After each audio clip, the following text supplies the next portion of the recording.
Some truths don't rise with time. They wait. Calder Rourke spent half his life running from a father he never understood, until a forgotten map and a silent cabin on Echo Ridge pulled him back to the wound he tried to bury. Now the lake whispers what his father never could. Behind.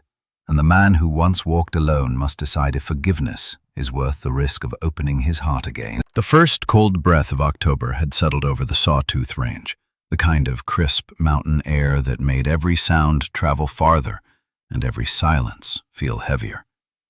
Dawn came slow, brushing pale gold across the jagged Idaho peaks, and down in the valley where the pines grew thick and unbothered, Calder Rourke stepped out onto the porch of his weathered cabin, the boards creaking beneath his boots like an old friend greeting another long day.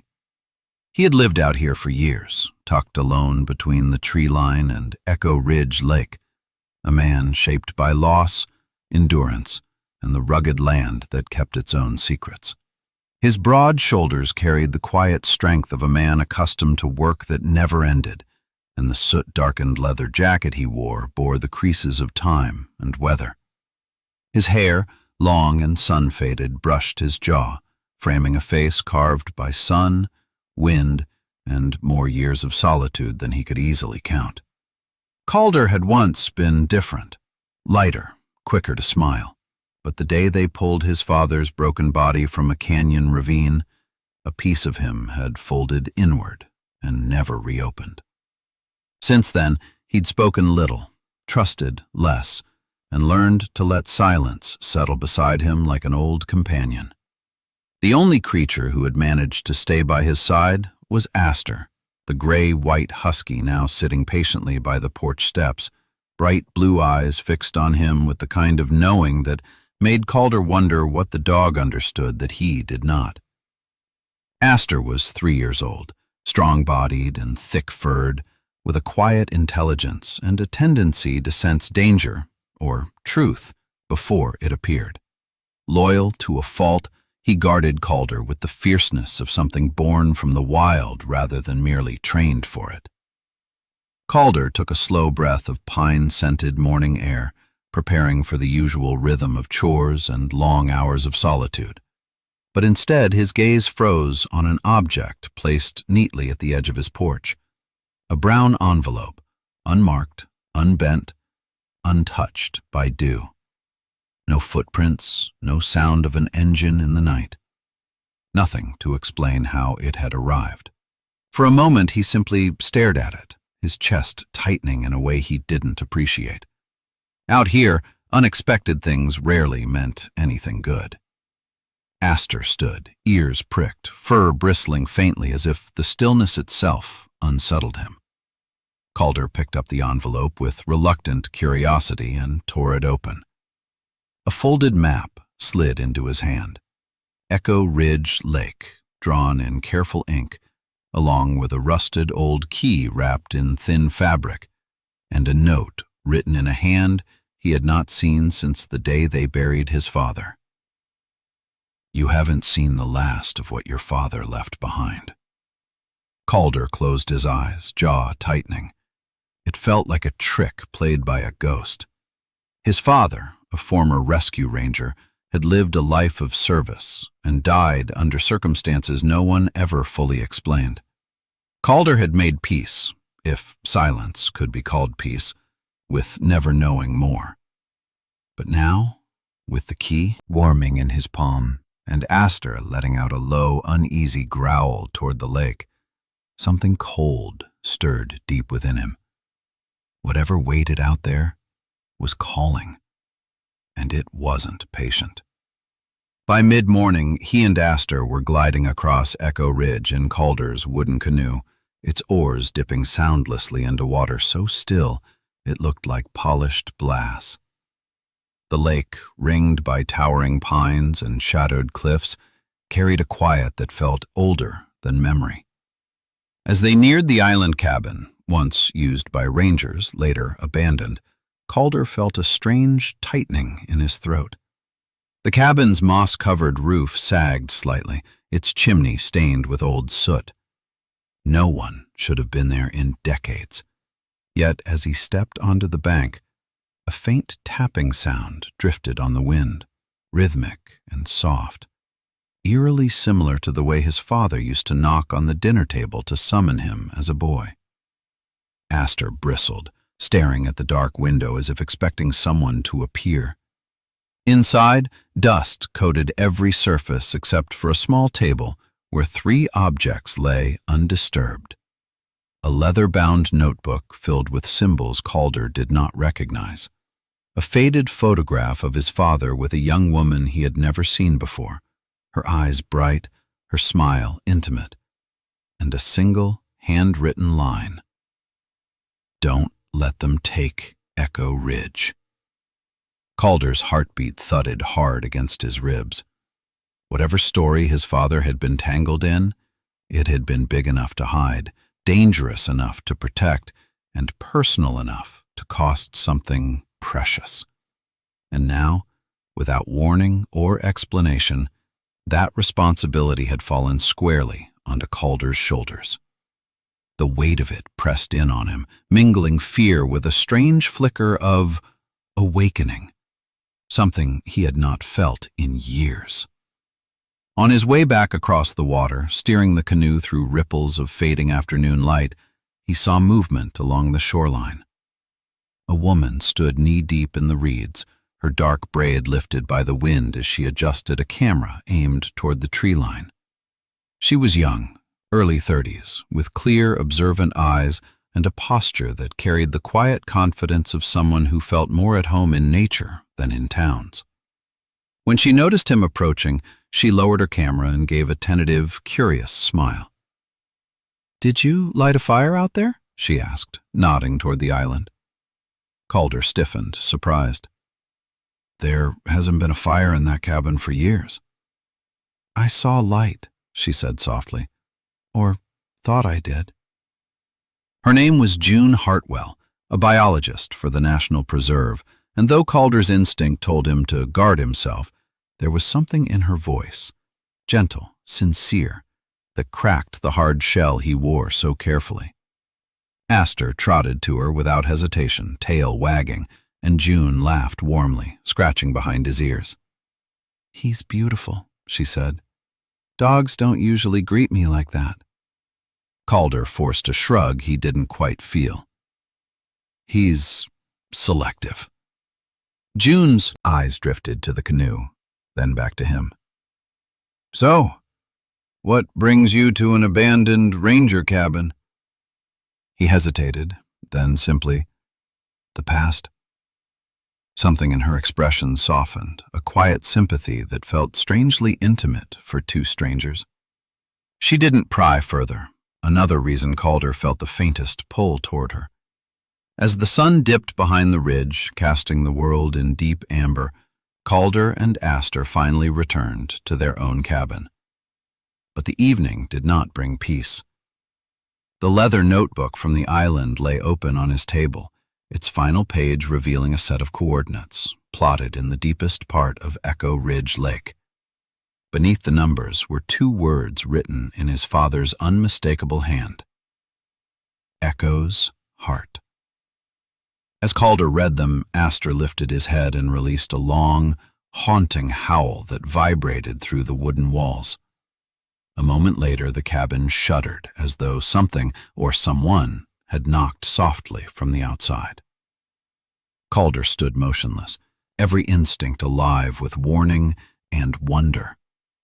Whatever his father had left behind, whatever truth hid beneath Echo Ridge, it was no longer content to stay buried. The journey he never wanted had already begun. The morning after the strange knocking along the cabin walls came cold and silver, the kind of stillness that made Echo Ridge Lake look as if it had frozen mid-breath. Calder Rourke moved quietly through the half-light, gathering the worn diving gear he had not touched in years, a relic from the days when he and his father used to plunge into mountain rivers searching for lost hikers or abandoned equipment. Those were better times, or at least simpler ones, before silence fractured their bond and before regret carved itself into both of them. Aster trailed him closely, tail low but eyes bright, sensing the shift in Calder's resolve as surely as he sensed storms rolling over the ridge. Calder had barely finished checking the oxygen tank when a soft crunch of footsteps approached along the pine needles. June Hartwell emerged from the thinning fog, her cheeks flushed with the morning chill, dark hair pulled into a messy braid that escaped in strands and glimmered with dew. She wore field gear layered against the cold, a clipboard tucked under one arm, but her eyes, earnest, curious, and a little too perceptive, went straight to the equipment at Calder's feet. "You're going out there," she said, though it sounded more like she already knew. Calder straightened, saying nothing. June stepped closer, boots sinking lightly into the damp soil. "If you're diving, I'm coming with you," she insisted, her voice calm but firm. "Water samples, vegetation analysis, whatever reason you'll accept, but honestly?" She exhaled softly, and her breath mingled with the mist. "I think you're hurting, and I don't want you facing that alone." Calder's first instinct was to refuse. Solitude had become his armor, but something in June's steady gaze disarmed him. Perhaps it was the quiet strength in her posture, or the way she seemed to read the parts of him he'd kept buried. Aster nudged her hand gently, his tail thumping once against the canoe's side, offering his own approval. And so the three pushed off together, the canoe slicing into the motionless water, ripples unfurling behind them like long-forgotten stories rising to the surface. The closer they came to the coordinates from the notebook, the deeper the cold seemed to grip the air around them. Clouds parted just enough to reveal a pale beam of light shimmering over the exact spot the map had marked, as though the lake itself acknowledged their arrival. Calder prepared the rope and tank, his hands steady but tense. "Stay with the canoe," he told June. "If anything happens—" "Nothing will," she cut in gently. "Come back up. That's all I ask." He met her gaze, warm, unwavering, and nodded before slipping into the water. The lake closed over him like a curtain of ice. Darkness thickened as he descended, broken only by the wavering beam from June's flashlight above. At 20 feet, the silt stirred beneath him. At 30, shapes began to take form: fallen logs, old stones, the forgotten bones of Echo Ridge's past. And at 40, he saw it. A metal chest wedged tight against a waterlogged tree trunk, its surface coated in algae and time. Calder gripped the chest and wrenched it free, kicking toward the surface until his lungs burned and the weight of the past dragged behind him like a ghost unwilling to let go. June leaned over the canoe as he surfaced, breathless. Together they hauled the chest inside. Up close, the metal bore scratches, marks that looked eerily like his father's initials, etched in hurried strokes as though he'd carved them during a desperate moment. Calder pried open the rusted latch. Inside, wrapped carefully in oilcloth, were his father's final remnants: a leather journal swollen from moisture, maps showing illegal extraction routes through Echo Ridge Forest, and a folded contract, unsigned, offering payment in exchange for his father's silence. June covered her mouth with her hand. "He knew," she whispered. "He knew what they were planning to do to this place." Calder opened the journal, its pages rippling like breathing skin. The final entry, though warped with water, remained legible. "Calder, if you're reading this, Echo Ridge is yours to protect now. They will come for it. Choose what I could not. Forgive me." Calder's grip tightened until the journal trembled. His father had not died a man running from failure. He had died fighting for the land he loved and bearing the consequences alone. Aster pressed his head against Calder's knee, letting out a low, aching whine as if recognizing the weight of the revelation. June reached out, her touch light on Calder's arm, grounding him in a moment he might otherwise have drowned in. In her eyes, he saw not pity, but recognition of burden, of inherited pain, of a quiet strength she believed he still carried. They paddled back as wind gathered across the lake, bending the treetops and sending shivers through the water's skin. By the time they reached Calder's cabin, the air had grown restless. Clouds folded over the mountains, and the forest began to speak in groans and rattling branches. Calder lit a fire, its flame catching with a muted roar.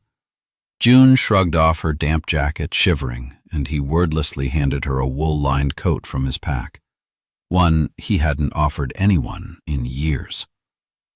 The fire's glow painted warmth across her features, softening the worry lines at her brow, revealing a quiet courage beneath. June watched the flames for a long moment before speaking. "You don't have to carry this alone," she murmured, voice barely above the crackling fire. Calder's chest tightened. Vulnerability felt foreign to him, as unused as the old diving gear. "I'm used to doing exactly that," he admitted. She turned to him, her eyes deep with something like resolve. "Then let me change that habit." Aster nudged her hand again, tail sweeping the floorboards with gentle approval. Outside, thunder rumbled low across the ridge. The cabin door suddenly burst open, though no wind had touched it. For a breathless second, the air shimmered as if charged by something unseen. Calder froze. A faint voice, familiar, weary, unmistakably his father's, echoed through the rafters. "Stop running, son." June startled, clutching the coat tighter. I swear I heard someone," she whispered. Calder's pulse hammered, not with fear, but with a strange, impossible understanding. Echo Ridge was known for its odd acoustics, strange echoes that bounced unpredictably across the valley. But this felt different. This felt intentional. A blessing. A release. June stepped closer, her shoulder brushing his. "Whatever this is," she said softly, "you're not facing it alone." In the quiet that followed, Calder felt something within him shift, subtle but real, like the first crack of spring thaw in a long winter. Later, under fading stormlight, they made their choice. With the documents and the journal, they would go to the preserve authorities and fight whatever corporation sought to strip Echo Ridge bare. June, with a steady resolve, decided she would request a transfer to remain in this region, and Calder, after years of pushing the world away, did not try to stop her. As they drifted back onto the lake that evening, Aster stood tall at the bow, wind combing through his fur. Calder set his hand atop June's, neither pulling away. Behind them, the moss-covered cabin sent up a thin ribbon of smoke, curling into the twilight, like a quiet nod from a man long gone, but not forgotten. And Echo Ridge, in its ancient, whispering way, seemed to murmur through the pines. "It is time to heal." In the quiet places of this world, where mountains hold their breath and the water keeps the secrets of those who came before, we are reminded of something deeper than loss or regret. Sometimes the healing we wait for does not arrive all at once. It comes in small mercies, the kind that feel like they were placed in our path by the gentle hand of God. A voice in the silence. A door that opens with no wind. A person who walks into our story just when our strength is not enough. Calder learned that love and redemption do not appear through perfection, but through courage. The courage to return to the broken place and let grace do the rest. And maybe that is the quiet miracle we all wait for in our own lives. The moment God shows us that we do not walk alone. even when the world feels heavy. If this story touched your heart, I invite you to share it. Leave a comment about where in your life you are hoping for healing and grace, and subscribe to the channel so more people can find a little light on their darkest days. May God bless every person watching, and may He guide you gently toward the peace you have been searching for.